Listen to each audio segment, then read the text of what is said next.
Okay, अब हम चलते हैं कैप्चर ऑपरेटर की तरफ। तो एलिक्सर में चीज़ों को शॉर्ट करने का काफ़ी तरीका दिया गया है। जैसे अभी हम अगर कोई फंक्शन लिखते हैं, मैं दोबारा ऐड के फंक्शन की तरफ जाता हूँ।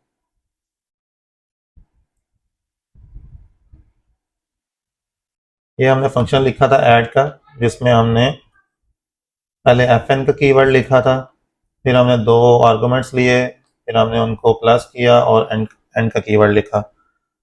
तो ये भी हमें बहुत ज़्यादा काम लग रहा है, क्योंकि मेनली क्या काम था कि हमने दो आर्गुमेंट्स को लेके प्लस करना था। तो इसके लिए भी आसानी है, इसको भी शॉर्ट हम कैसे कर सकते हैं कि अनोनिमस फंक्शंस के लिए याद रखें कि हमेशा आपकी वन लाइनर ही स्टेटमेंट होगी। आप ज़्यादा लाइंस पे स्टेटमेंट्स नहीं लिखते।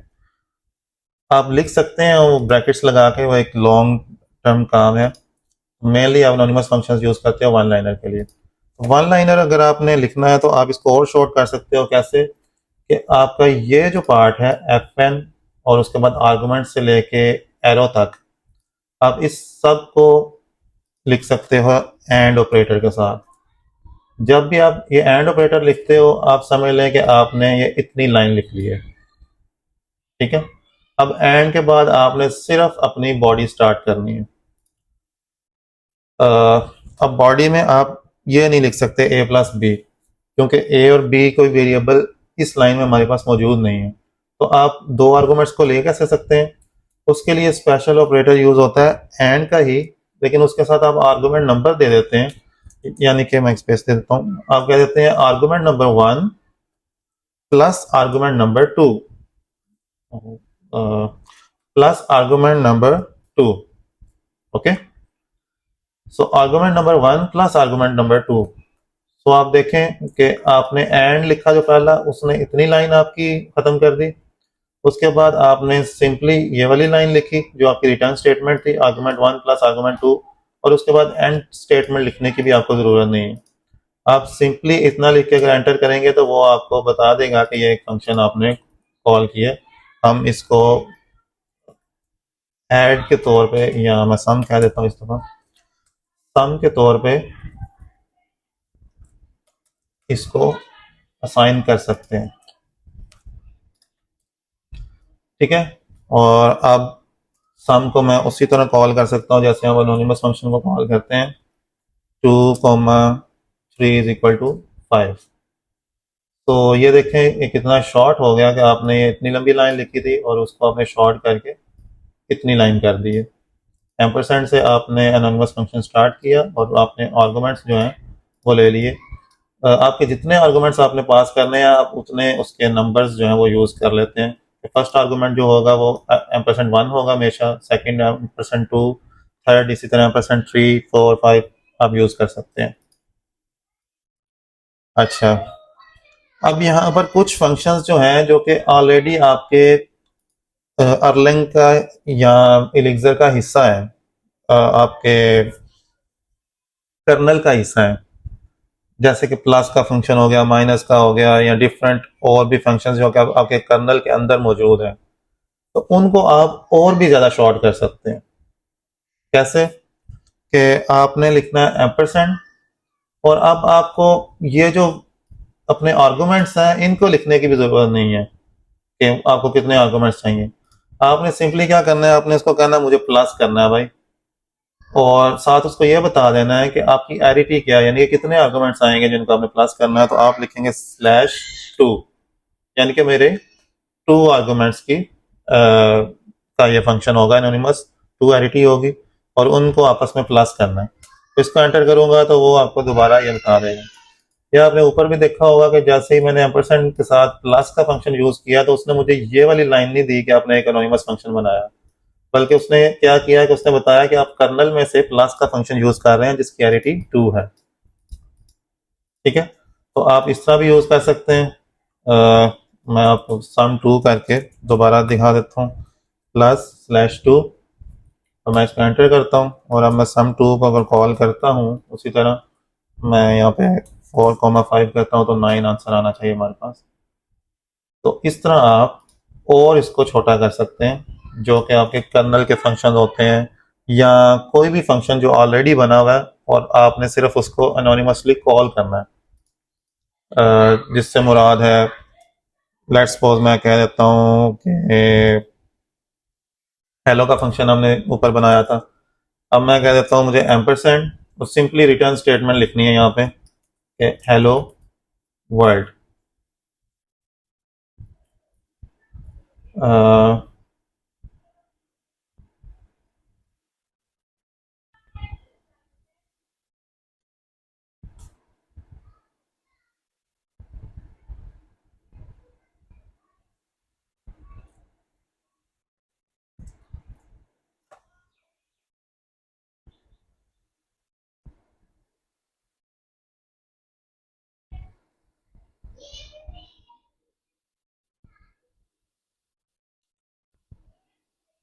तो ये एक अजीब बात है लेटेस्ट वर्जन में।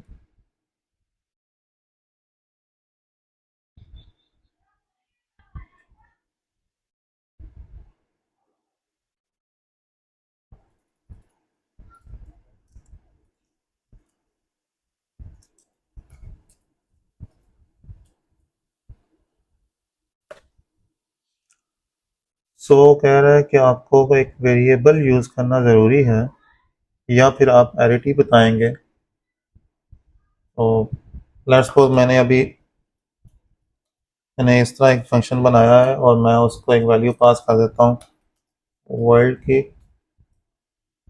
तो हेलो डॉट वर्ल्ड ये बन जाएगा हेलो वर्ल्ड। ऑटोमेटिकली हमने जो उसको एक आर्गुमेंट पास किया है वर्ल्ड का, वो उसने %1 के सामने उसको मैप कर दिया। लेकिन लास्ट वर्जन्स के अंदर आप सिर्फ इतना काम भी करते थे तो वो आपका चल जाता था, क्योंकि आपने एम्परसेंड के बाद रिटर्न स्टेटमेंट डायरेक्टली लिखनी होती है। और लेट्स सपोज मैं इसको एरिटी लगा दूं।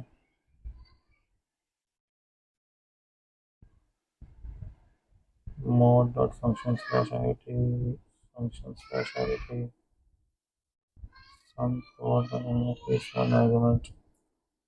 ओके, सो लेटेस्ट जो फंक्शन एलिक्सर की अपडेट आई है उसमें उन्होंने ये चेंज कर दिया है कि अब आप कम अज इन तीन में से आपका कोई एक काम होना ज़रूरी है। पहले होता था पिछले वर्जन्स में कि आप डायरेक्टली इसको हेलो वर्ल्ड के साथ यानी कि कोई भी रिटर्न स्टेटमेंट आप डायरेक्टली कॉल कर सकते थे। लेकिन अब वो कहते हैं कि आपको कम अज़ कम एक आर्गुमेंट को यूज़ करना ज़रूरी है।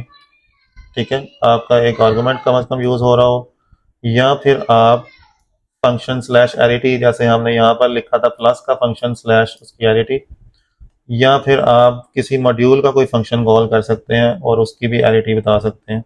जैसे कि यहाँ पर उसने एग्जांपल दी हुई है कि आप इनम डॉट मैप का फंक्शन कॉल कर रहे हैं और उसको बता रहे हैं कि उसके अंदर 2 आर्गूमेंट्स जाएंगे, तो इस तरह कॉल कर सकते हैं। तो लेटेस्ट अपडेट में अब ये इसका सीन है। अब हम डॉक्यूमेंटेशन में भी देख लेते हैं कैप्चर ऑपरेटर के बारे में। So throughout this guide, we have been using the notation name/arity to refer to functions. It happens that this notation can actually be used to capture an existing function into a database. So यहाँ पर देखिए उसने एक function बनाया है जो कि check करेगा कि क्या आपकी पासिंग जो वैल्यू है क्या वो एक एटम है या नहीं है। तो इस एटम का फंक्शन ऑलरेडी हमारे पास कर्नल में मौजूद था। क्या किया उसने, एम्परसेंड लगाया, इस एटम का फंक्शन डायरेक्टली कॉल किया और साथ एरिटी बता दी कि इसको कितने आर्गूमेंट्स पास होंगे। तो उसके बाद ये आपका इस एटम का फंक्शन बन गया। जब आप उसको इस फंक्शन पे चेक करेंगे तो वो उसको ट्रू देगा, और जब आप उस फंक्शन को कॉल करेंगे और एक एटम पास करेंगे तो वो उसकी वैल्यू को भी ट्रू देगा, और अगर आप एटम पास नहीं करेंगे कुछ और वैल्यू पास करेंगे तो उसको फॉल्स देगा। इसी तरह आप किसी मॉड्यूल के अंदर से भी कोई फंक्शन कॉल कर सकते हैं। जैसे स्ट्रिंग का मॉड्यूल है और उसके अंदर एक लेंथ का फंक्शन है, तो आप एम्परसेंड लगा के उस मॉड्यूल का फंक्शन को कॉल कर सकते हैं और साथ एरिटी बता सकते हैं। और ये स्ट्रिंग का लेंथ का फंक्शन किसी भी स्ट्रिंग की लेंथ देता है, तो उसने हेलो की लेंथ आपको बता दिया कि 5 कैरेक्टर्स हैं उसमें। इसी तरह कैप्चर ऑपरेटर में आप कर्नल के बिल्ट इन अर्लिंग के फंक्शंस को भी यूज़ कर सकते हैं, जैसे प्लस, माइनस, मल्टीप्लाई, और उसमें भी आप डायरेक्टली ये पैरिटी दे के बता सकते हैं। और सबसे बाद में अगर आप किसी मॉड्यूल में लिखा हुआ कोई फंक्शन या कर्नल का फंक्शन यूज़ नहीं कर रहे, तो आप जो आर्गूमेंट पास कर रहे हैं उसके साथ अगर आपने कोई भी काम करना है, जैसे कोई आर्गूमेंट पास किया उसमें +1 कर दिया, या जैसे हमने हेलो वर्ल्ड देखा था, या यहाँ पे गुड मॉर्निंग हो गया, तो गुड आपने लिख लिया और मॉर्निंग आपने फंक्शन में एज ए वैल्यू ले लिया, तो गुड मॉर्निंग वो प्रिंट कर देगा।